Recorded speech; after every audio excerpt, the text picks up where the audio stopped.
চকচকে ডিজাইনের সাথে ভিভোর আরো একটা স্মার্টফোন ভিভো Y21 স্মার্টফোনটা বাংলাদেশের সর্বত্র পাওয়া যাচ্ছে। আর এই ফোনটাতে 5000 mAh এর ব্যাটারির পাশাপাশি বেশ কিছু ফিচার থাকলেও হয়তো আপনারা অনেকেই এই ফোনটা কিনবেন না। তো সেটা কি কারণে সেই সম্পর্কে জানার আগে চলুন ভিভো Y21 স্মার্টফোনের বক্স কন্টেন্ট সম্পর্কে জানা যাক।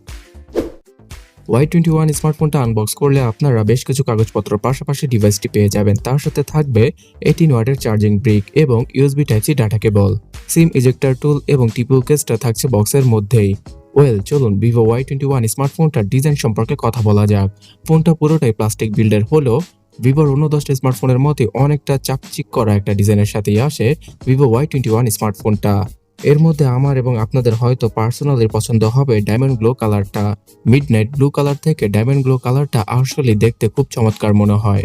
তবে যাই হোক, অবশ্যই চেষ্টা করবেন ফোনটাতে একটা ট্রিপল কেস ইউজ করার জন্য, যাতে করে ফোনের ব্যাক সাইডে তেমন কোনো স্ক্র্যাচ না পড়ে যায়।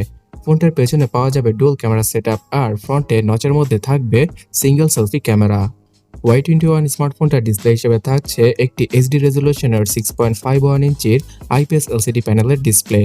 ভিভো তাদের 15 থেকে 20,000 টাকার স্মার্টফোনেও HD রেজলিউশনটা ইউজ করে থাকে, তো তাদের এখানে অবশ্যই একটা আপগ্রেড করা উচিত। বিকজ HD রেজলিউশনের ডিসপ্লেতে শার্পনেসের অনেক বেশি ঘাটতি দেখা যায় এবং ফুল ব্রাইটনেসে ডিসপ্লেটাকে ইউজ করলে অবশ্যই আপনারা ডিসপ্লেতে থাকা পিক্সেলগুলোকে খুব ভালোভাবে দেখতে পাবেন।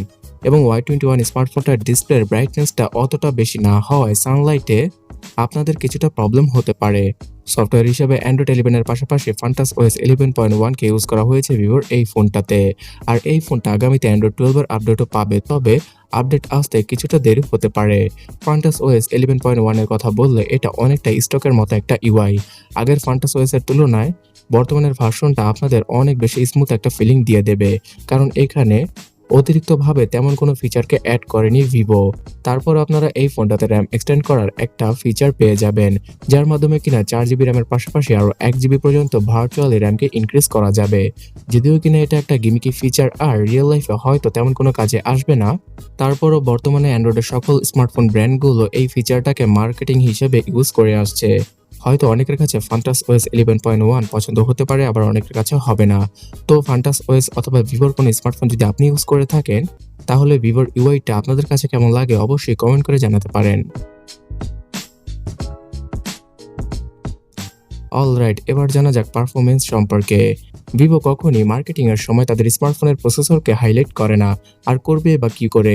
এই ফোনটাতে ইউজ করা হয়েছে মিডিয়াটেকের P35 SoC, যেটা কিনা অনেকটাই মিডিয়াটেকের G35 SoCর মতো। আর সেই SoCটা সিম্ফনি, ওয়ালটন আর রিয়েলমির মতো কোম্পানিগুলো 8 থেকে 10,000 টাকার স্মার্টফোনে ইউজ করে থাকে। সেখানে ভিভো 15,000 টাকার স্মার্টফোনে সিমিলার SoC ইউজ করেছে, যেটা কিনা আসলেই ঠিক করেনি।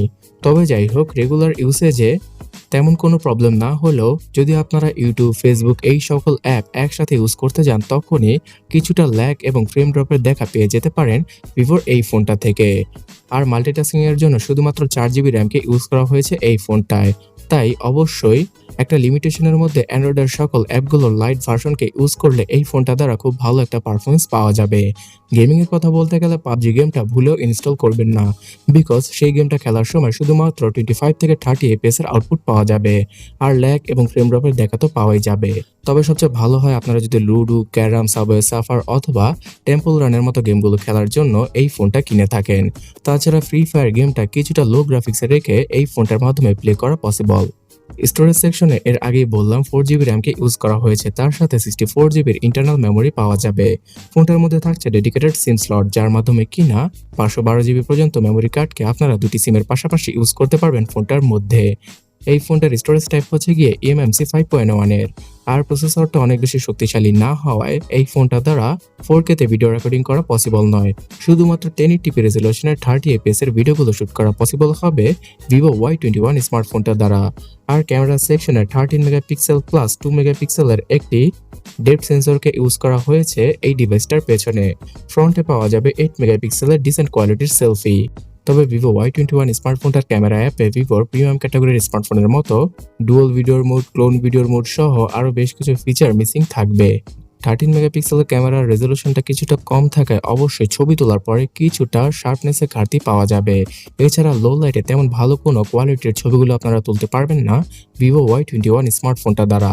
যদি এখানে খুব ভালো একটা প্রসেসর ইউজ করা হতো তাহলে অবশ্যই ক্যামেরার মধ্যে ভিভোর এই ফোনটা আরো কিছুটা ভালো পারফরমেন্স করতে পারতো।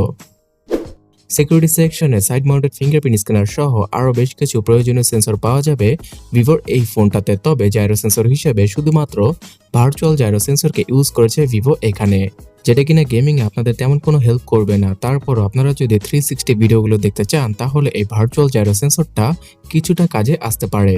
ব্যাটারি সেকশনে ভিডিওর প্রথমেই বললাম 5000 mAh এর ব্যাটারিকে ইউজ করা হয়েছে ভিভোর এই ফোনটাকে পাওয়ার ব্যাকআপ দেওয়ার জন্য। তার সাথে পাওয়া যাবে 18 ওয়াটের চার্জিং স্পিড, যার মাধ্যমে কিনা সর্বোচ্চ 1 ঘন্টা 45 মিনিট অথবা 2 ঘন্টাতে এই স্মার্টফোনটাকে ফুললি চার্জ করা পসিবল হবে। এছাড়া প্রায় একদিনের মতো ব্যাটারি ব্যাকআপ পাওয়া যাবে ভিভোর এই ফোনটা থেকে।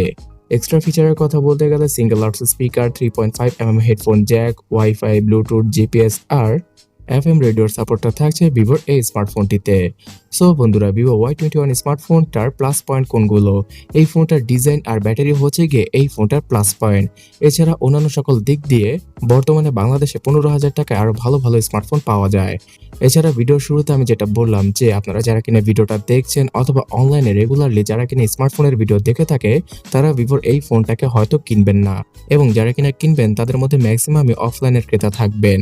যারা কিনা স্মার্টফোনের ভিডিও তেমন একটা দেখেন না আর স্মার্টফোন এবং টেকনোলজিতে তেমন একটা ইন্টারেস্ট রাখেন না। তবে আপনি যদি জানতে চান যে বর্তমান সময়ে আপনার জন্য 15,000 টাকায় কোন তিনটে স্মার্টফোন বেটার হবে অফিসিয়াল স্মার্টফোন হিসেবে, তাহলে এই ডান পাশের ভিডিওটাতে ক্লিক করুন অথবা কমেন্ট সেকশনটা চেক করুন। তাছাড়া এই ভিডিওটা ভালো লাগলে এখনই লাইক করুন আর এই চ্যানেলটাকে সাবস্ক্রাইব করে রাখুন এইরকম অনেস্ট ভিডিওগুলো রেগুলার পাওয়ার জন্য।